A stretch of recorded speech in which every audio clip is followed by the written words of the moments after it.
Yo, what up, YouTube? It's YT Wake 'em Up, aka Yate, back at it again with another video. This one is about how most Americans are one paycheck away from being homeless. Just that one missed paycheck. Say something happened, you get sick, anything, it could be anything. That's enough to do you in, and it could be all over for you, just like that. Now, this is not for everybody though.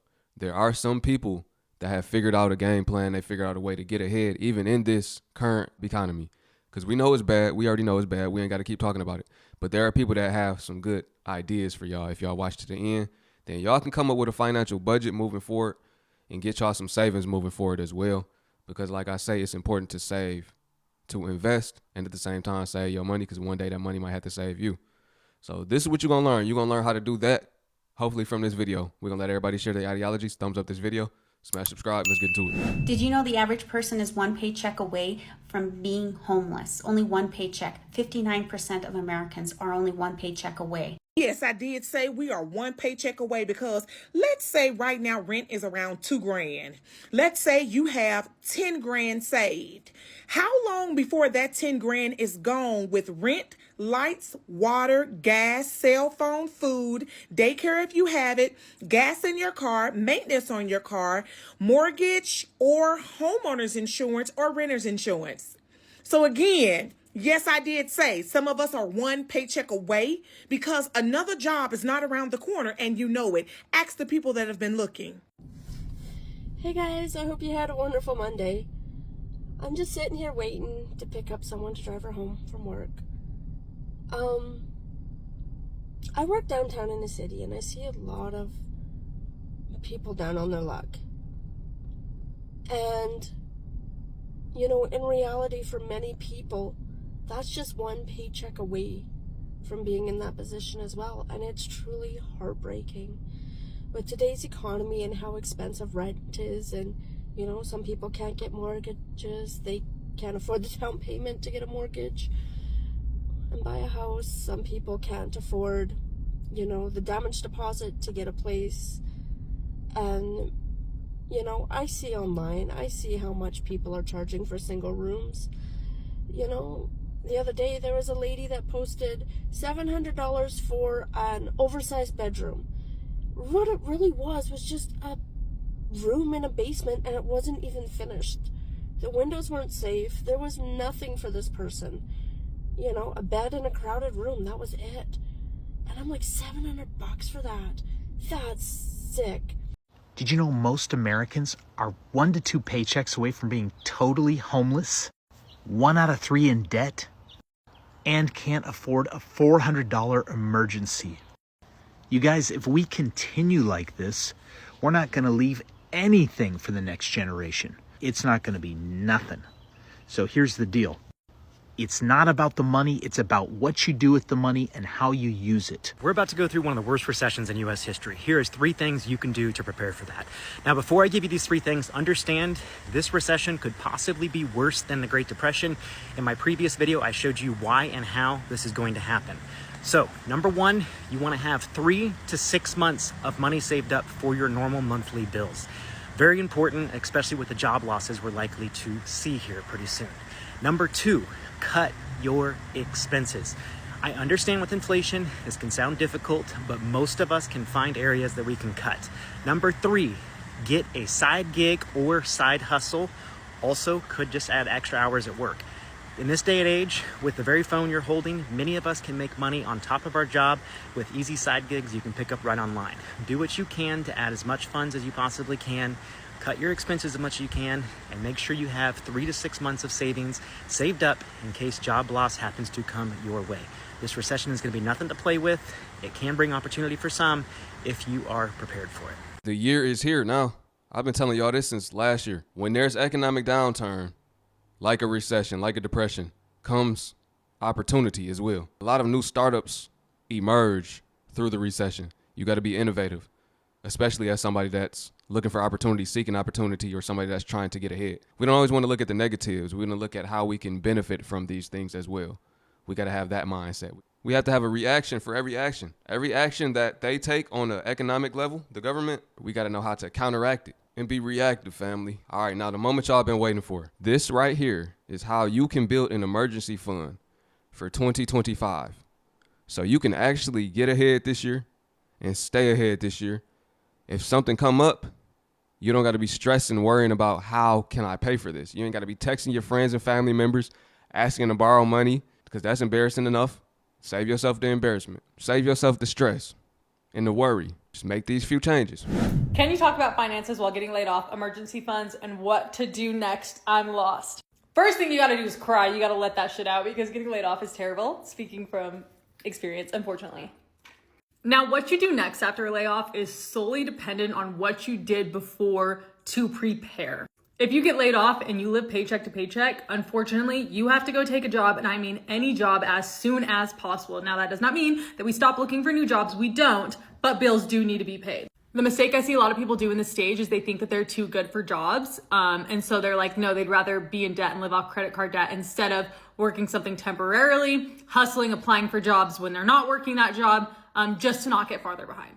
And I'm here to tell you, you are not too good for any job. Sometimes you do have to accept a job less than what you think that you deserve temporarily. That does not mean we stay stuck there, but that does mean we do it for half a second in order to avoid us getting farther and farther behind. Now, if you are someone like me who did prepare, let me just tell you how I prepared. So I do have an emergency fund that's connected directly to my bank account. I typically, while I'm employed, only keep $3,000-ish in there.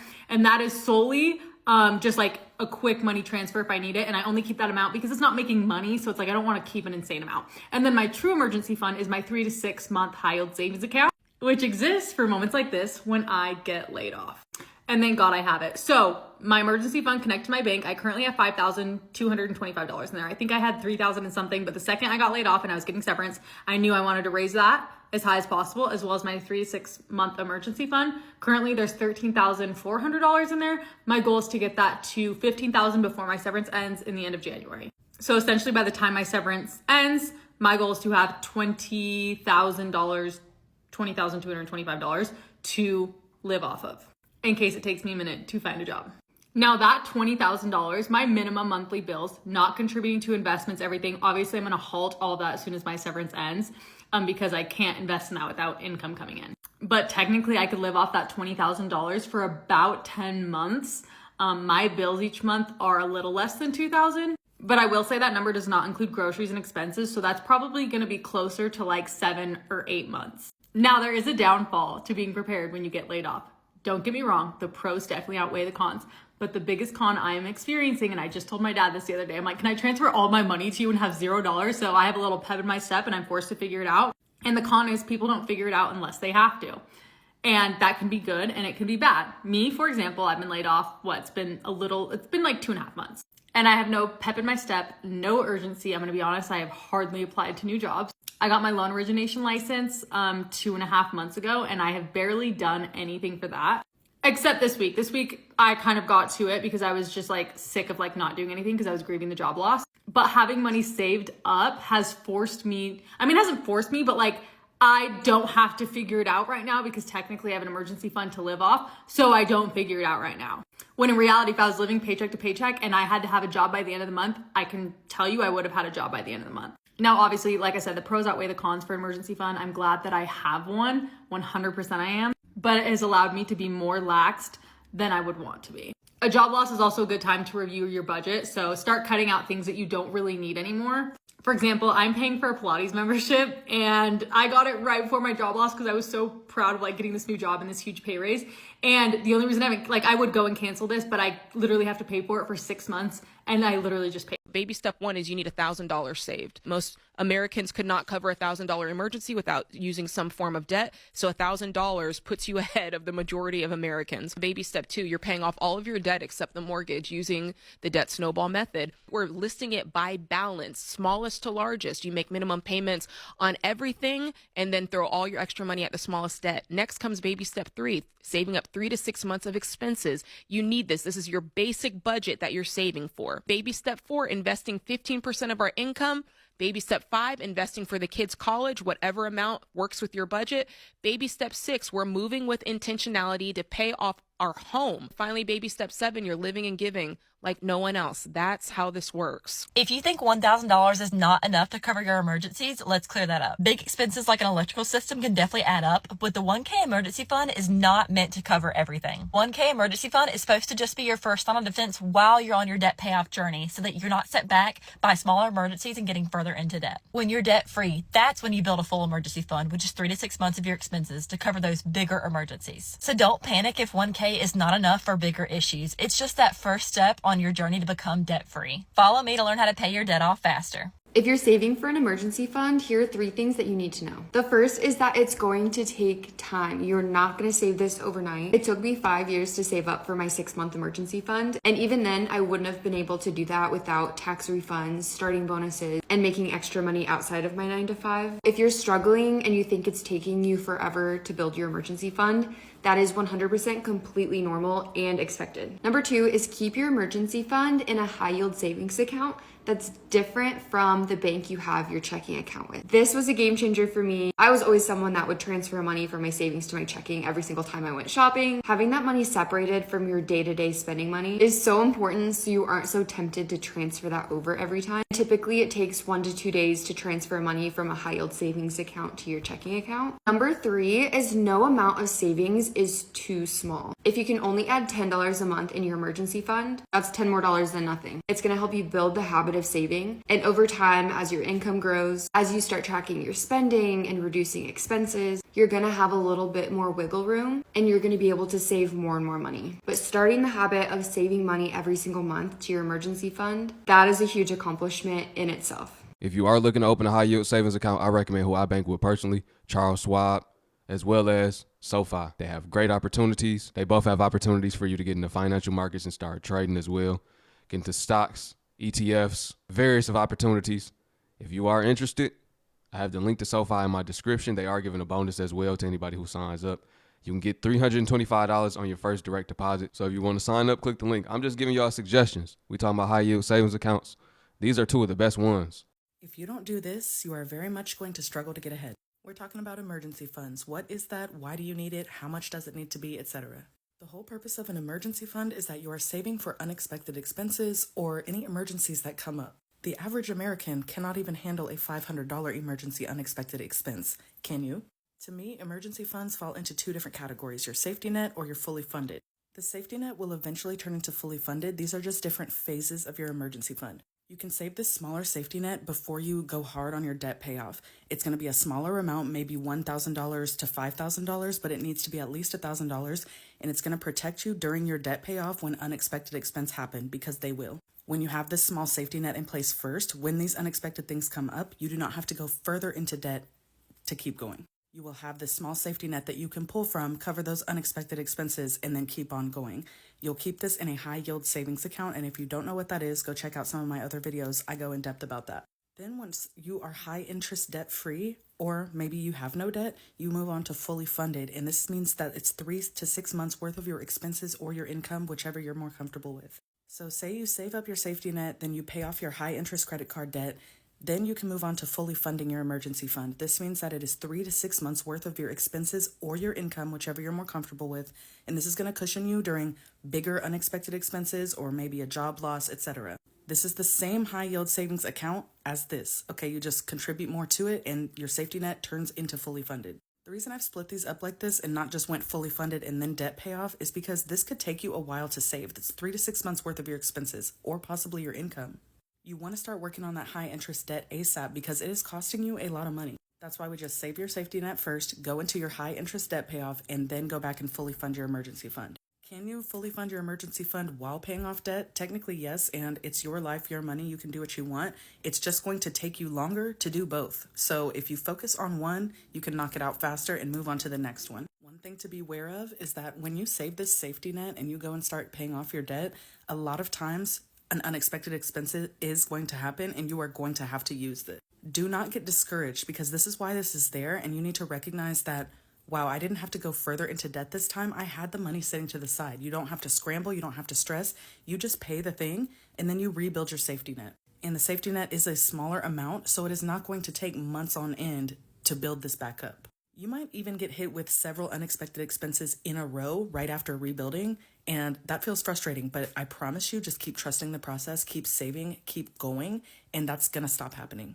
A couple things that can help you get there faster are savings challenges like the 100 envelope savings challenge or any other savings challenge can help you build these up faster and gamify it for you so that you actually stick to it. You can also set up auto transfers with your bank. So once you sit down and make a budget and see exactly how much you should be able to save per check, you can auto transfer that out to your savings so that you don't even look at it. It's out of sight, out of mind. You can also pick up a side hustle temporarily to be able to build this up really fast. Something else to note is that this is not going to happen overnight. You are not going to save your safety net or your fully funded emergency fund overnight. This takes time. This is a goal that you have to consistently work towards. Do not get discouraged. Just trust the process and keep going. Even if you can only save $20 per month, I promise you, this is worth it to hit this goal. So go out there, start saving. You got this. So how much money should you have set aside in an emergency fund? For those that don't know, an emergency fund is just planning for if the plan don't go according to plan, right? When life decides to life, you are financially prepared. You always hear people say 3 to 6 months of your living expenses, and yes, that's cool, but that's long term. Unfortunately, not everybody can do that. And it's so important to mention that 76% of this country cannot afford an unexpected $1,000 expense, which is why $1,000 should be your first goal. Why $1,000? I mean, that can cover a broad range of emergencies, from tire going flat, car getting towed, screen cracked, deductibles, whatever. So what now? Well, if you have high interest debt, I'm talking about credit cards, personal loans, etc., it is important for you to now direct your energy to paying everything off. Having that debt will bury you way faster than anything else will. So I was supposed to go see Mom Dukes today, but my car broke down. It got me to a point when I remember when I was younger, and I had my very first car, and that shit used to break down, and I used to search around on the phone to try to find out who was the cheapest that could fix it, and try to come up with the money like 2, 3 weeks or 4 weeks later, just so I could take it there for them to fix it. But now that I'm older and wiser and I got an emergency fund, I ain't got to worry about who can fix it the cheapest. Now I got enough money to only worry about who can fix it today or the next day. Now with my mindset, I'd rather pay that extra money to find somebody to fix it today or the next day versus having to wait to find somebody to fix it later because I don't have enough money to fix it now. It's a big difference. This is why an emergency fund is so important, because it helps you get back on your feet just like that. Ooh-wee. Not only did your car break down, you don't have enough money to get it serviced. Now you got to try to go hustle to get the money. Don't put yourself in that predicament. Can't get no worse than that. You basically already lost your job at that point. This is how a lot of people fall off too. Simply car problems. Transportation problems, that's the reason you could fall off and become homeless. Something that simple. That's stopping you from being able to get to the paycheck. You have no way to commute to it. That's why it's good to have those emergency funds. If you're trying to pay off debt, but you don't have an emergency fund, we need to talk. You're making this way harder than it needs to be. If we haven't met, I'm Dr. Haley, the Zero Judgment Budget Coach. I paid off $30,000 in less than 3 years as a single mom on a teacher's salary.